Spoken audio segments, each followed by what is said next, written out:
you may have noticed that our product is uncategorized, or you may not see any category on the front end. One of the things that we can do to make our products more discoverable is to add categories and tags to help our user browse to the right product. For a store with a dozen or so products, you probably don't have to add categories and tags, but they're still useful, so I like to add them. If you have 20 or more products, I definitely recommend adding categories and tags. They really help people browse to the right product. Let's add a category for this product. We'll scroll down past our image in Gallery, and we can see it's in the default category, Uncategorized. Let's click Add a new category. We'll call this Supplements, and, if we wanted, we could add it to an existing category as a child category. And once our category appears here, we can uncheck Uncategorized, click Update, and now let's take a look at the front end. So we can see it's changed up here, Supplements, and this will take us to a product category page called Supplements, and it's changed down here as well. If you have a lot of categories, you can go to Products, Categories, and bulk edit these. We've talked a lot about categories, but we haven't yet talked about tags. I tend to think of each product belonging to one category, but it could belong to any number of tags. For example, I could have a mineral water category,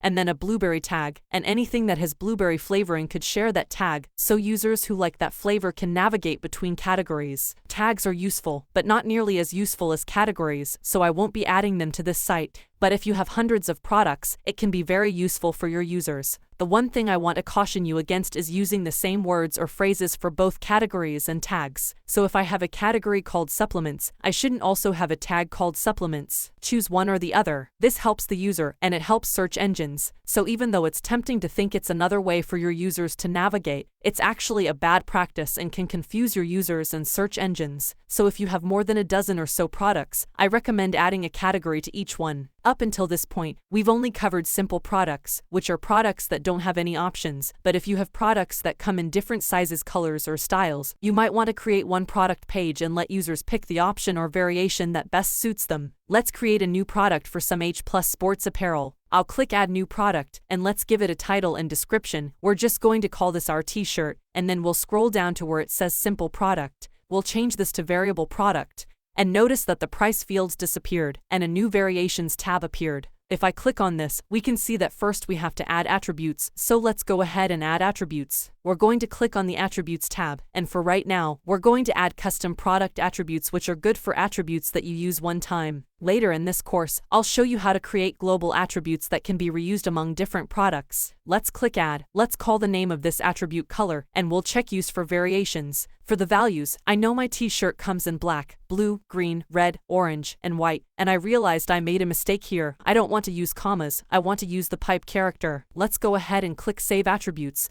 And now we can go back to the Variations tab, and under Variation, we can click Add Variation and go. We can choose any color, and we can click this little arrow to open up this option. And let's go ahead and set a price. I'll say this is a $12 shirt, and we can also change the stock settings, the shipping settings, tax settings, and a few other things. Let's publish this and take a look at it on the front end. I'll open this in a new tab, and here we can see our very basic t-shirt, where we can choose different options. This is the simplest of variable products, where all the options have the same settings. Let's add a common customization. Sometimes, different sizes or colors cost more to make. Let's go back to the admin to show you how to do that. Let's scroll down, I go to Variations, and I'll add one new variation. And let's say this is for the black t-shirt. Let's set the regular t-shirt to $12, and let's set the black t-shirt to $13. Let's click Save Changes. We'll go back to our product, refresh it, and now we can see that there's a range here 12 to 13. And if we choose a specific item, it'll say the exact price down here. So blue and green are going to say 12, and black will say 13. Now we haven't set an image yet. Let's set an image for the group of products and then an image for the different colors. I'll go back here, and for any color, let's click this little image icon. We're going to upload a white t-shirt, and I'll say set. Let's minimize this, open up the black t-shirt variation, click the same thing. We're going to select a different file. Let's click Save Changes, and I'll update the whole product. Let's go back to the t-shirt, refresh. You choose as I choose black. We'll see one option, and every other t-shirt, a different option. Now if we don't have an option selected, we still see nothing here, so let's go back to our product. We'll go to Product Image, and set Product Image, and I'll go ahead and choose the white t-shirt, so this is now our default image. And if we go back to the product page, now we can see here's the default image, and we can set a different image for every single t-shirt if we want to, as well as a different price for every single one. We've done an awesome job, but this is a one-dimensional variable product. With clothing, there's also usually a size selector. In an upcoming video, we'll go into multi-dimensional variable products. We've already covered how to create a custom attribute. This time, I'm going to show you how to create global attributes that can be reused between products. Basically, if you're ever going to reuse an attribute between products, I recommend you make it a global attribute. That'll prevent a lot of human error. In the menu, let's go to Products and then Attributes. We can type in the name of the attribute here. Let's go ahead and type in size, and I'll click Add Attribute. Then we can click Configure Terms. These are going to be the different sizes we offer. So I'll type in small, medium, large, and extra large. And now let's go back to our product. I'll click on All Products and T-shirt. We'll scroll down, and the first thing we have to do is add this global attribute to our product. So let's go to the pull-down menu and click Size, then click Add. Let's go ahead and check Use for variations, and here we can select the specific values. So let's select all, and we can see that this product comes in large, medium, small, and extra large. If one of these didn't apply, let's say we are currently out of the large T-shirt, we can remove it from the list. Let's go ahead and add it back in. When we are happy with this, let's click Save Attributes and then go to Variations. On this tab, we can see the previous variations we created, and now we also see black and any size, and any color, any size. We'll see all the existing data and we can add a new variation. Let's go ahead and do that. I'll click Add Variation, and here we can see any color, any size. I want this one to be a black, extra large T-shirt. Sometimes, extra large clothes are more expensive because they use more fabric. So, we could say something like a black T-shirt that's extra large, instead of paying $13 is now going to cost $14. Let's go ahead and put that in there.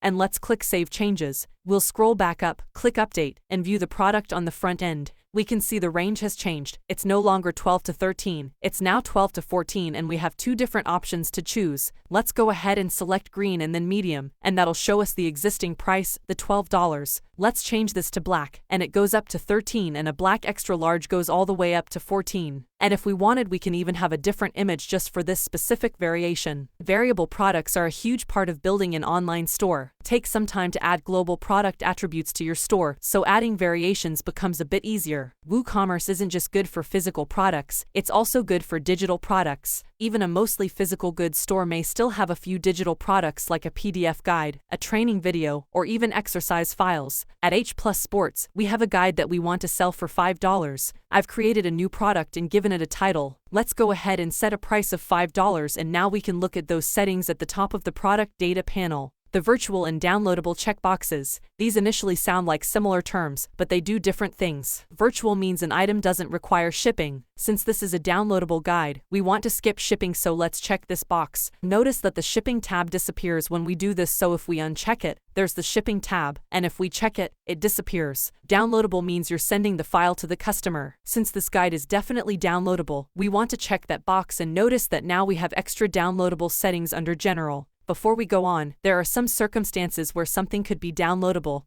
and not virtual, such as a piece of software that you download and they send you a backup of the software in a CD to your address, and you can have something that's virtual and not downloadable, for example, a membership system. But in most cases, your product will be both virtual and downloadable. Let's go ahead and set these downloadable files. So I'll click Add File and I'll choose a file from my desktop. And here's my recipe book. I'll upload that and click Insert File URL, which will add it right here. Let's go ahead and give this file a name. This is what the user will see when they download the file. There's a few more settings that we can configure. You can limit the number of downloads, for example, only giving someone 5 downloads, or you can set an expiry date, let's say 180 days to download the file as many times as someone wants. Let's go up and click Publish and we'll be good to go. When the customer adds this product to their cart, if they have no other physical products, they'll skip the shipping section, and after successful payment, they'll get an email with a link to download the file. Pretty easy, right? One of the useful features about WooCommerce that is a bit hard to find is the short description. That's a 1 or 2 sentence description of your product that can be seen above the fold.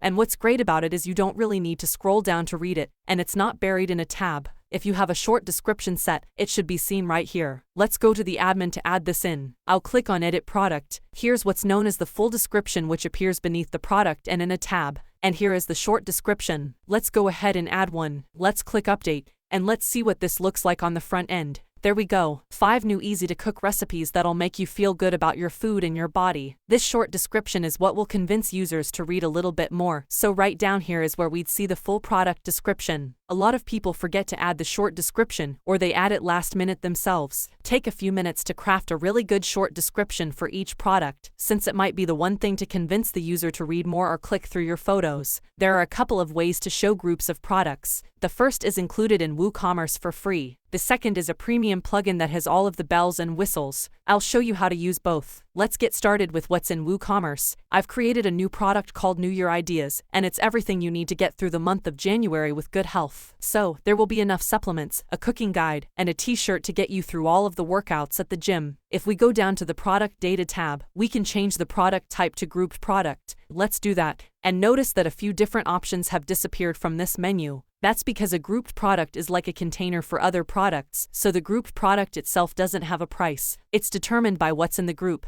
We can go to the Linked Products tab, and here we can select the individual products that'll be within this group. Let's go ahead and select a few. I'll look for the supplements bundle, I'll look for the cooking document, and the t-shirt. Let's go ahead and publish this product and take a look at it on the front end. Here we are, New Year Ideas. It'll show the total price of each individual item, the supplement bundle, and the kitchen with H+, and the t-shirt. So, we can select different values of each. We can go into the specific product page and choose one of the options, and then we can add them all to our cart. This is a nice and convenient way for users to browse a, sort of, subcategory of products, but usually, a store owner will want control over exactly how many products are in the group, and for that, we're going to use a premium extension called Product Bundles. Let's go back to the admin. I'll go to WooCommerce and Extensions. I'll click on WooCommerce.com Subscriptions. I'll connect this store to my account and this'll let me download all of my subscriptions. Here's Product Bundles. Let's go ahead and download this, and now I'll go to Plugins, Add New, and I'll upload it. I'll select the file and click Open. Let's activate the plugin, and let's go ahead and delete this little nag, and let's create our first bundle. I'll click Add New, and this time I'll call it the New Year's Bundle. And I'm going to change the product type to Product Bundle, which only appears once you have that extension installed.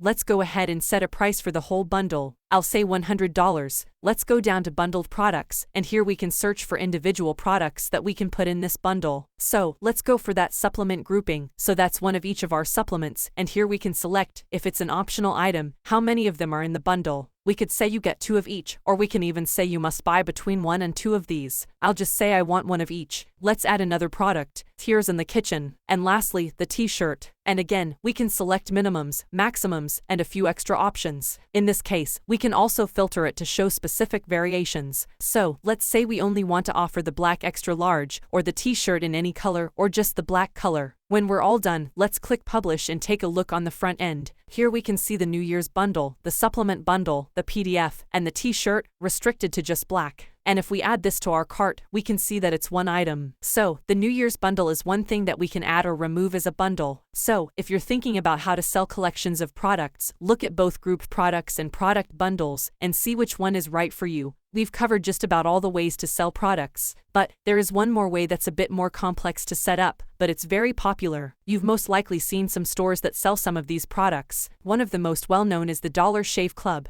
Their smallest package is $5 a month, and they ship you a new box of razors every single month. They not only sell razors, they also offer peace of mind. Not having to remember to do a chore is quite nice. Another store that uses subscriptions is Gentleman's Box. Every month, they deliver things that every gentleman needs, and the store uses WooCommerce. Another store that uses WooCommerce is Guitar Compass. They have free lessons and paid lessons, and they do a really good job showing you clips of their premium content to entice you, and you can get access with a monthly subscription. What's good news is that WooCommerce has the most powerful integrated subscription solution out there. WooCommerce Subscription is a premium plugin sold by WooCommerce that gives you a ton of functionality. It is a very powerful solution and honestly one of the best solutions on the market. Let's go ahead and get this set up. I'm going to go back to my store, go to WooCommerce, Extensions. I'll go to WooCommerce.com Subscriptions, I'll download the plugin, and I'll go ahead and upload it. I'll click Install Now and activate it. Let's go ahead and add our first subscription product.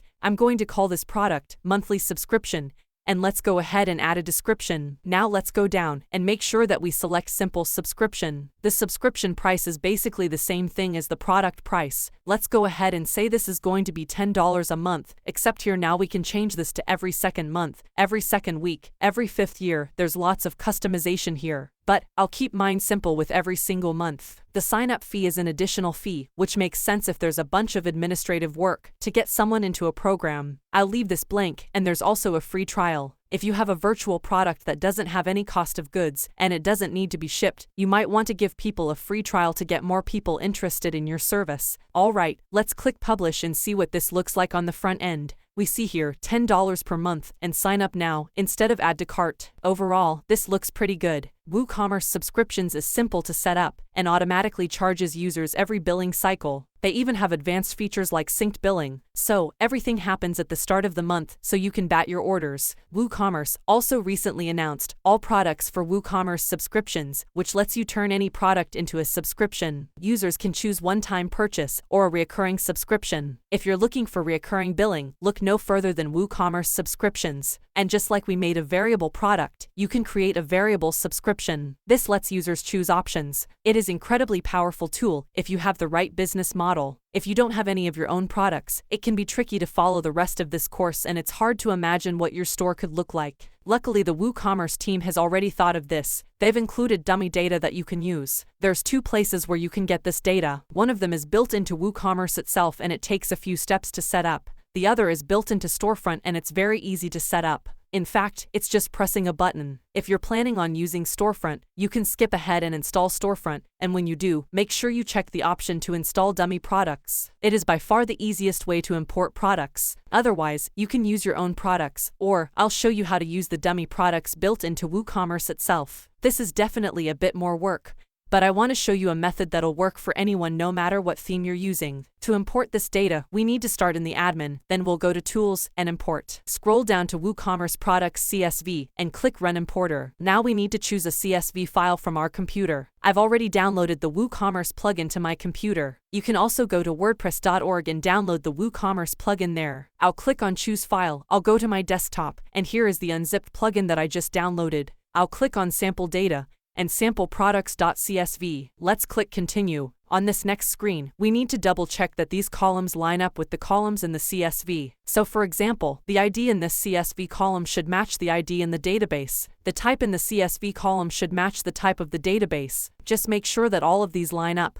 but they should be pretty accurate. Let's click Run the Importer, and this step could take a while depending on your internet connection because WooCommerce will import a bunch of data including dozens of images. Once the next page loads, we should be good. Let's go to the store and check out the new products. This is primarily swag for WooCommerce, so I can see the pennants, a single product, a polo, and all sorts of extra products. We can even click into some of these and we can see the title, the description, images, and a bunch of metadata. Again, I do recommend using your own products in your own photography because certain layouts or settings might work with a generic store, but won't work well with your products. But if you don't have anything, then this can be very helpful. Since I have my own products, I'm going to delete these sample products right after this video.